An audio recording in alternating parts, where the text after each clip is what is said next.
Car यदि कमज़ोर है ना तो घर का माल चुरा चुरा के महाराज वहाँ सप्लाई होती है। घर का माल चुरा चुरा करके, हम आपकी बात नहीं कर रहे, कई लोगों को जानते हैं हम, कई लोगों को जानते हैं कि गड़बड़ हो तो नींद नहीं आती, क्या करें, संबंध है, भाई दुखी हो, माँ दुखी हो, पिता दुखी हो, तो संबंध के कारण खून का महाराज, इसलिए तो गोपांगनाओं की ठाकुर जी महिमा गाते हैं। न पारे हम निरवध्य संयुजाम, ठाकुर जी का कहते हैं, क्यों, या माँ भजन दुर्जर गेह श्रृंखला, ये दुर्जर जो गेह श्रृंखला है घर की, तुम लोगों ने वो काट कर हमसे प्रेम किया है, इसलिए हम ब्रह्मा की आयु पाकर तुमसे उऋण नहीं हो सकते हैं। ठाकुर जी गोपांगनाओं की इतनी स्तुति क्यों करते हैं, यही कारण है। तो मैं ये नहीं कहता कि सब ऐसे हैं, किंतु बंधन बहुत कठिन है नारायण, बहुत कठिन है। तो इन्होंने कहा कि गोविंद एक काम कीजिए, हमारा पांडु वंश में भी राग है, रस्सी बंधी हुई हैं बच्चों के साथ में, और आपके वंश में भी रस्सी बंधी हुई है, वृष्टि वंश में भी, आप इन रस्सियों को काट दीजिए और हमारी बुद्धि का प्रवाह, हमारी रति का प्रवाह, हमारी मति का प्रवाह गंगा जैसे सागर की ओर दौड़ती है, सदा सर्वदा हमारी मति केवल आपका चिंतन करे। आपके राग में हम रखना चाहती हैं। माँ महाराज फिर योगेश्वर अखिल गुरु भगवन नमस्ते, पुनः महाराज इन्होंने अखिल गुरु शब्द का प्रयोग करके उनको भगवान को नमस्कार किया। भगवान महाराज जो ये सुने तो मंदम जहास वैकुंठो, ये ठाकुर जी महाराज बड़े विलक्षण हैं, जिसको मोहित करना होता ना ऐसे मस्त मुस्कराते हैं। भगवान की मुस्कान का नाम तो माया है, मुस्कराने लगे, मोहयन्निव माया, मुस्कराए इसीलिए कि माया में मोहित कर लिया, और बाद में ठाकुर जी रुक गए हैं। नारायण यहाँ बहुत आनंद दे रहे हैं, ठाकुर जी रह रहे हैं, किंतु धर्मराज युधिष्ठिर को बड़ी पीड़ा है। वो जब कभी राष्ट्र निरीक्षण के लिए निकलते हैं तो माताएं, एक महात्मा तो वर्णन कर रहे थे, मैं तो विह्वल हो गया उनको सुन करके। वो महात्मा कहते थे जब धर्मराज युधिष्ठिर आ रहे हों तो माताएं हमारा दरवाज़ा बंद कर लेती थी।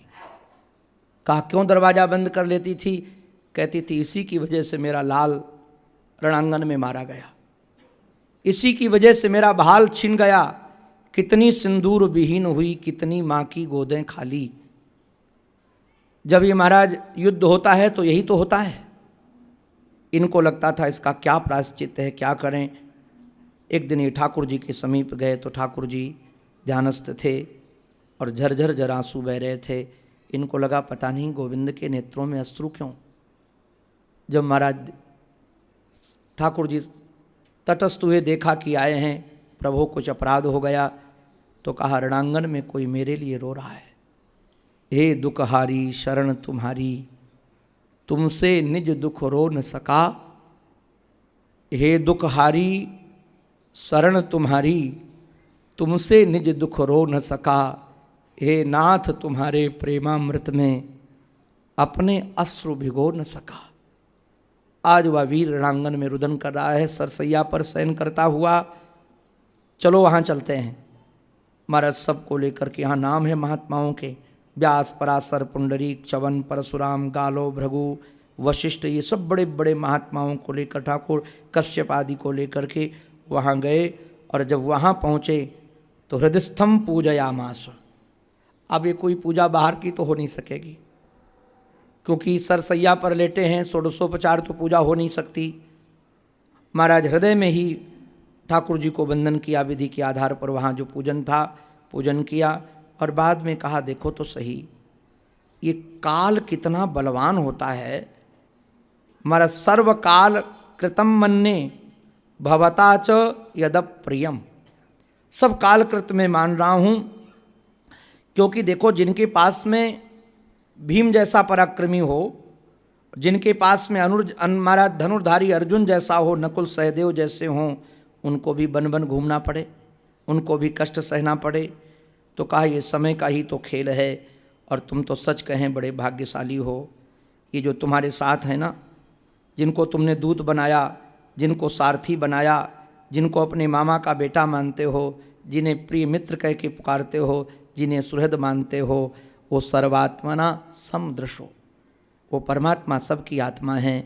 और यह चिंतन करके महाराज इस योगी ने कहा कि प्रभो अब आप प्रतीक्षा करो, सदैव देवो भगवान प्रतीक्षताम कलेवरम यावदिदम हिनोम्य हम। मानो अभी तक मैं आपकी प्रतीक्षा कर रहा था, अब आप हमारी प्रतीक्षा करो जब तक इस कलेवर का हम परित्याग न कर दें। हमारे एक महात्मा कहते थे भगवान थोड़ा गंभीर हो गए भक्त के विरह के कारण, तो कहा गंभीर मत होइए, अरे प्रसन्न हासा मुस्कराइए और प्रेम भरी चितवन से हमको निहारिए, चतुर्भुज वाले होकर प्रकट हो जाइए। सूत जी महाराज कहते हैं ऐसे जब भगवान उनके ध्यान में विराजमान हो गए तब उन्होंने महाराज धर्मराज युधिष्ठिर के पूछे जाने पर दान धर्म, राज धर्म, मोक्ष धर्म, विभागसाह स्त्री धर्मान, भगवत धर्मान, समास व्यास योगता, किसी को विस्तार से किसी को संक्षेप में महाराज इन्होंने सुनाया है। और सुनाने के बाद में चिंतन करते करते विशुद्धया धारणया, ये विशुद्ध धारणा के कारण महाराज जो ठाकुर जी के चरणों में विशुद्ध धारणा हुई, इतने में ही जितना महाराज बाणों की पीड़ा थी, आयुधों की, सब समाप्त हो गई। और सब समाप्त होते ही ये ठाकुर जी की ओर निहार करके इन्होंने बड़ी मधुर स्तुति की है जिसका नाम भीष्म स्तुति है, पुष्पिताग्रह छंद में है। मैं कई बार स्तुति का चिंतन करता हूँ। संपूर्ण श्रीमद् भागवत महापुराण में जहाँ तक इस अल्पज्ञ की दृष्टि गई, डंके की चोट से कहने वाले लोग हमको दो ही मिले कि हमारे जीवन में तृष्णा नहीं है। आप ध्यान दीजिए, तृष्णा समाप्त होना कोई सहज नहीं है। बड़े बड़े महात्माओं की तृष्णा नहीं जाती। इति मति रूप कल्पिता वितृष्णा भगवती सात्वत पुंगवे विभूमनि। इति मति उपकल्पिता माने समर्पिता, ये जो हमारी मति है आपके चरणों में समर्पित है। और ये महाराज वितृष्णा है, इससे तृष्णा विगत हो गई है। हमारे बाबा तो कहते हैं सुत वित्त लोक ईषणा तीनी, ये तीन इष्णाएं हैं। कौन ऐसा व्यक्ति जिसकी मति को मलिन न किया हो। आप लोग बुरा मत मानिएगा, पहले तो सुतेष्णा से ही चित्त ऊपर उठना बहुत कठिन, और सुतेष्णा से यदि चित्त ऊपर उठ ही जाए तो वित्तेष्णा से बचना और कठिन। बड़े बड़े बाबा जी भी लोग रुपया संभाल संभाल कर रखते हैं। हमने बड़े बड़े विरक्तों को देखा है, दक्षिणा मिलते ही अंटी में संभालते हैं, ऐसे अंटी में संभालते हैं जी। वित्तेष्णा से चित्त उठना और भी कठिन है, किंतु किसी महापुरुष की दृष्टि यदि सुत्तेष्णा वित्तेष्णा से ऊपर उठ गई हो तो लोकेष्णा से बचना बड़ा कठिन। ये प्रतिष्ठा की कामना, मुझे स्मरण है, मैं नाम नहीं लूँगा।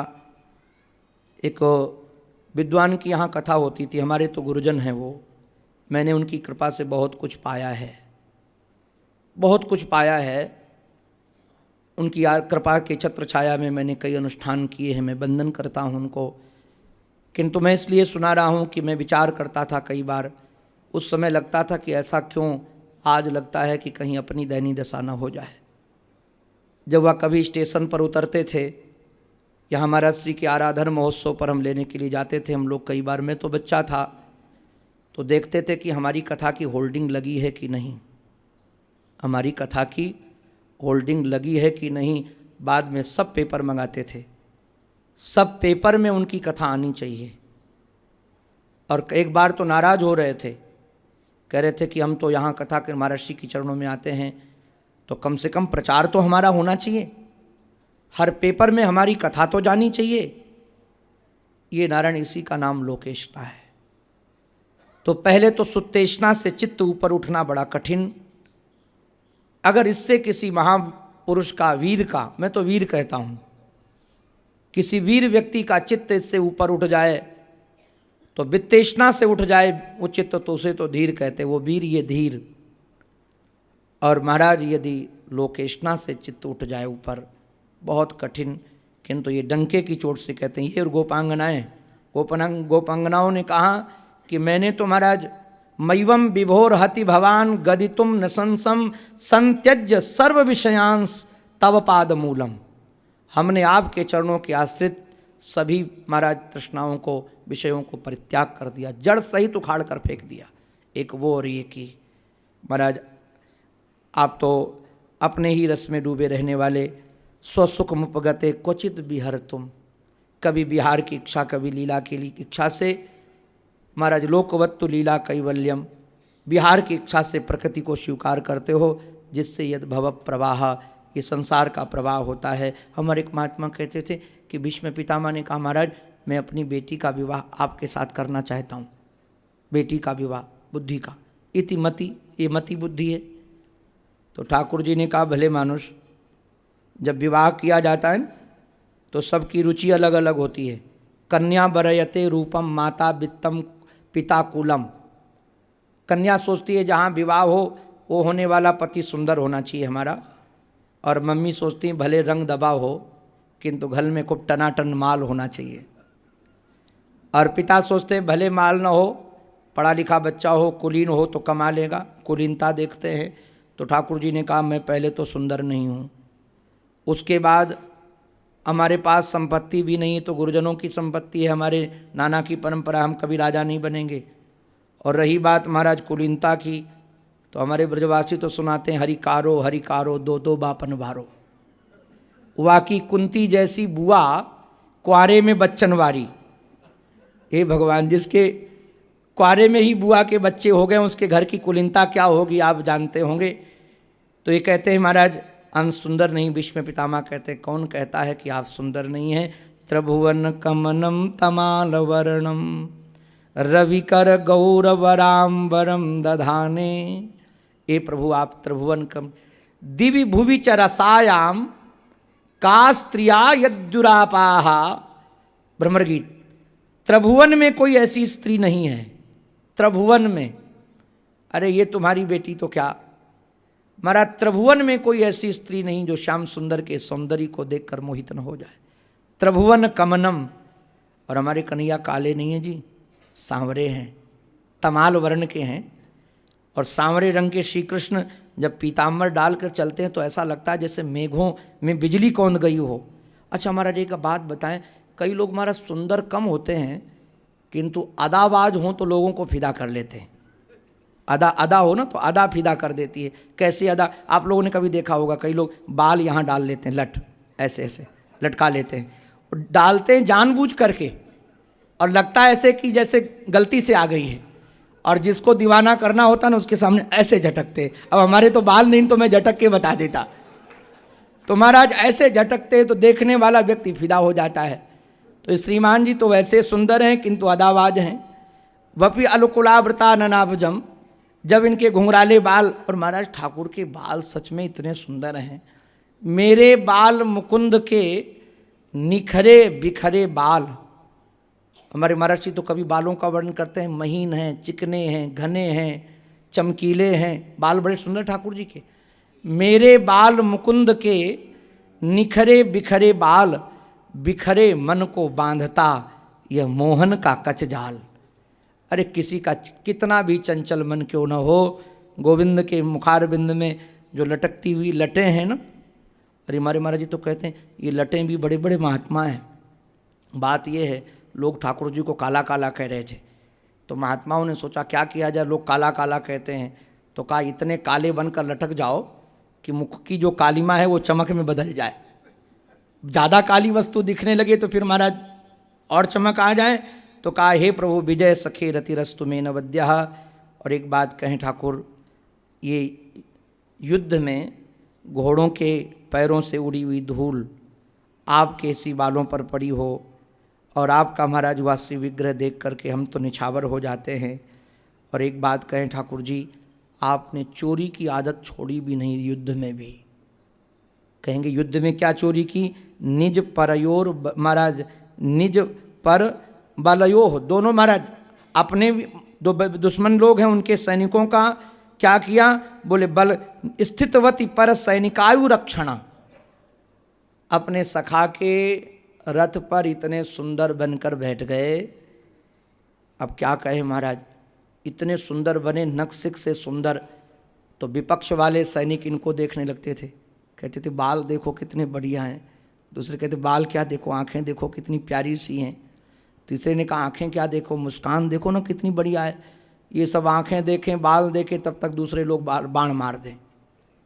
तो कहा सबकी आयु का हरण आपने ही किया है, हे पार्थ सखे हम आपके चरणों में हमारी रति अनवद्य हो।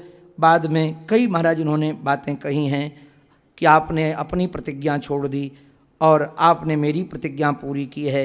इस बात को फिर बाद में रास का भी चिंतन किया। अब इसका ज़्यादा चिंतन करने लगेंगे तो गड़बड़ा जाएगा, क्योंकि हमारे पास समय कम है।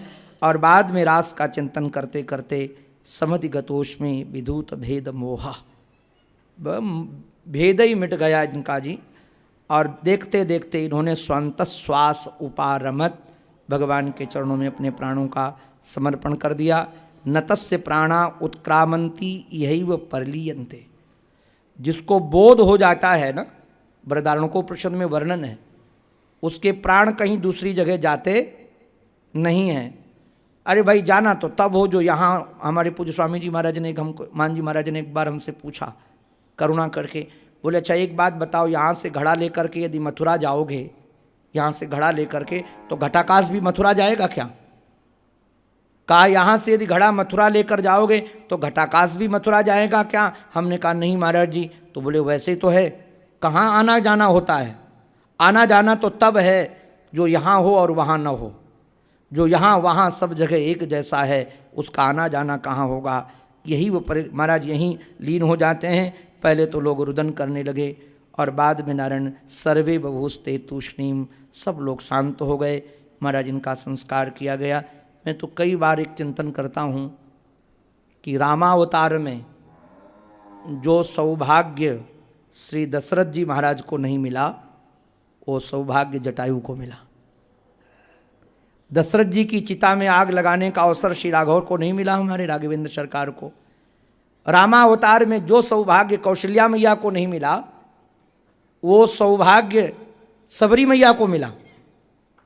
जो कौशल्या मैया को नहीं मिला वो सबरी मैया को मिला। वैसे कृष्णावतार में जो सौभाग्य नंद बाबा को नहीं मिला, जो सौभाग्य वसुदेव जी को नहीं मिला, वो सौभाग्य हमारे भीष्म पितामह को मिला। भीष्म पितामह की चिता गोविंद के नेत्रों के सामने संवारी गई, संस्कार गोविंद के सामने हुए।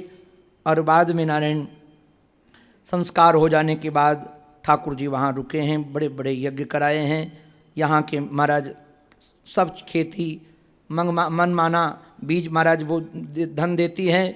नदियाँ समुद्र सब प्रसन्न हैं, बहुत आनंद है चारों तरफ।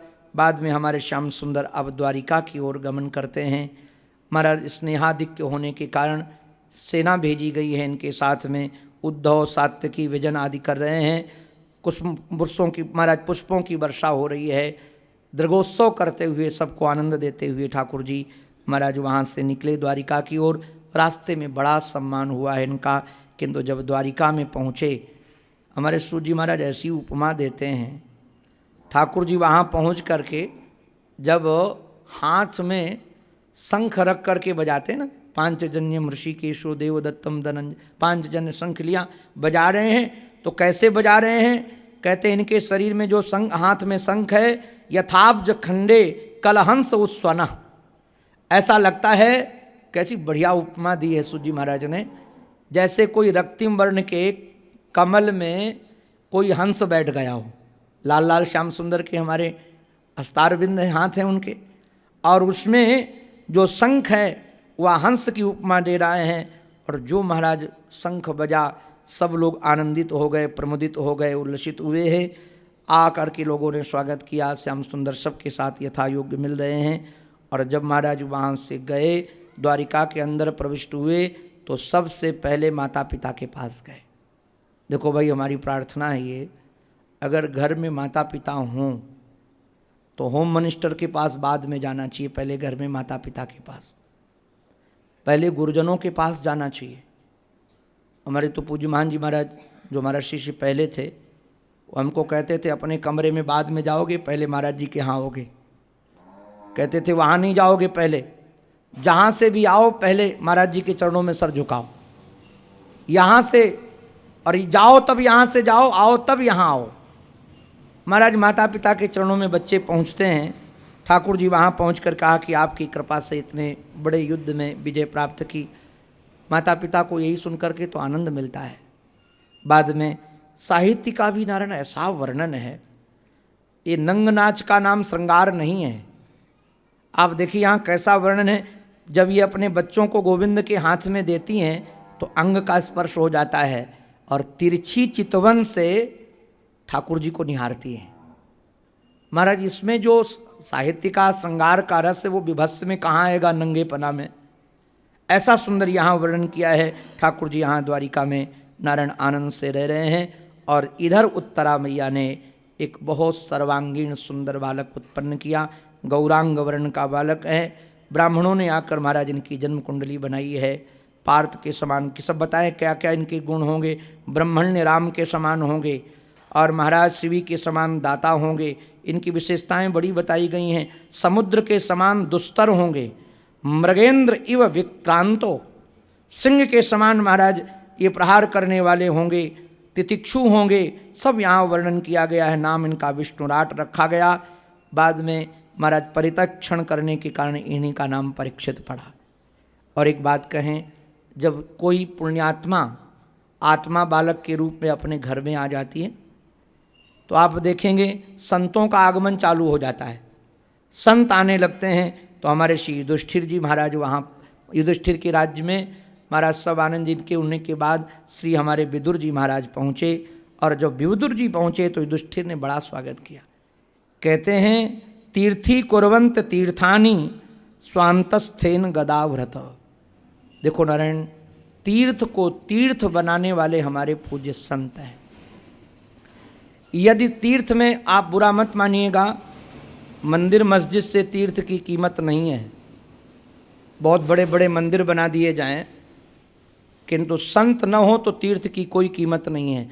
नवम स्कंद में तो एक और अनोखी बात है। आप वहाँ सुनेंगे, गंगा ने प्रश्न किया, कोपि धारयिता वेगम, हमारे वेग को कौन धारण करेगा। मैं वहाँ से जब निकल करके जाऊँगी गंगोत्री से गंगा सागर तक तो जाने कितने पापी अपना पाप धोएंगे, तो हम कहाँ धोएंगे। तो जब महाराज ये सुना तो भगीरथ ने कहा, जब ब्रह्मनिष्ठ महात्मा हमारे संत तुम्हारे में स्नान करेंगे तो तुम्हारे कलमशों को धो देंगे। गंगा को गंगा बनाने का काम पूज्य संतों का है। अगर गंगा में पूज्य संत हमारे स्नान न करें तो गंगा का गंगत्व ही नहीं रहेगा, गंगा नाला बन जाएगी। वो गंगा में जो गंगत्व है वह गंगत्व है ही इसलिए कि पूज्य संत स्नान करते हैं। तीर्थी कुर्वन्ति तीर्थानि स्वांतस्थेन गदाव्रत। हमारे बाबा तो एक दोहा गुनगुनाते थे, वो हमको पूज्य मान जी महाराज से सुनने को भी मिला।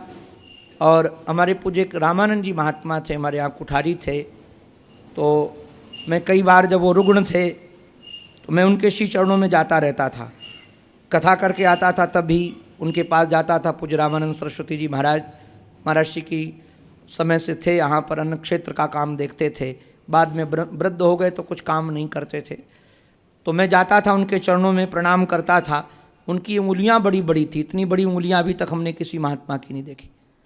तो मैं प्रणाम करके नीचे बैठ जाता था तो हमारे मस्तिष्क में हाथ घुमाते थे और घुमा करके एक दोहा बोलते थे, बालकपन से हरि भजय, बालकपन से हरि भजय, जग से रहे उदास, तीरथ हु आशा करे, कब आवे हरिदास। हमारे बाबा की महाराज उपदेशों में श्लोक ये दोहा है। बालकपन से हरि भजय, जग से रहे उदास, तीरथ हु आशा करे, कब आवे हरिदास। तो सच में महाराज ये तीर्थ को तीर्थ बनाने वाले संत हैं। उनका स्वागत किया गया। और बाद में महाराज ये मांडव्य महात्मा के श्राप के कारण ही तो धर्मराज इस रूप में आए हैं। ये बात संकेत में कही गई। जब सब लोग सो गए तो देखो संत का स्वभाव, ये निकल कर धृतराष्ट्र के पास गए और धृतराष्ट्र की दयनीय दशा देखी। क्या दयनीय दशा देखी, अहो मयेसी जंतुर जीवितासा यथा भवान, भीमा पव्रजितम पिंडम आदत्ते गृहपालवत। महानस के अध्यक्ष, रसोई घर के अध्यक्ष भीम जी थे। आप लोगों को कथा पता ही है कि बाद में युद्ध के बाद में कहा कि हम भीम को गले लगाना चाहते हैं। ठाकुर जी ने गदा विद्या का अभ्यास जो उसमें कर रहा था दुर्योधन, उसी को पकड़ा दिया तो चकनाचूर कर दिया। तो भीम दादा इनके साथ सामान्य व्यवहार नहीं करते थे। पूर्व व्यवहार के कारण दुखी थे, इसलिए जैसे कुत्ते को भोजन डाला जाए ना, गृहपाल माने कुत्ता होता है, कुत्ते को भोजन डाला जाए वैसे देते थे। देख कर कहा देखो तो सही व्यक्ति की जीने की इच्छा कितनी प्रबल है, अपमान सह करके भी घर में रहना चाहता है। महाराज जिनका धन छीन लिया, समाज में जिनको अपमानित किया, जिनके बच्चों को जहर दिया गया, उनकी दारा को दूषित करने का प्रयास किया गया, आज उन्हीं के लोगों के साथ ये जीवन व्यतीत कर रहे हैं। ये देख करके कहा देखो तो सही कैसे इनको विरक्त हो, देहम विरक्तो मुक्त बंधना। इन्होंने कहा वैसे तो यहाँ तो वर्णन नहीं है, हमारे संत सुनाते हैं कि विदुर जी ने कहा कि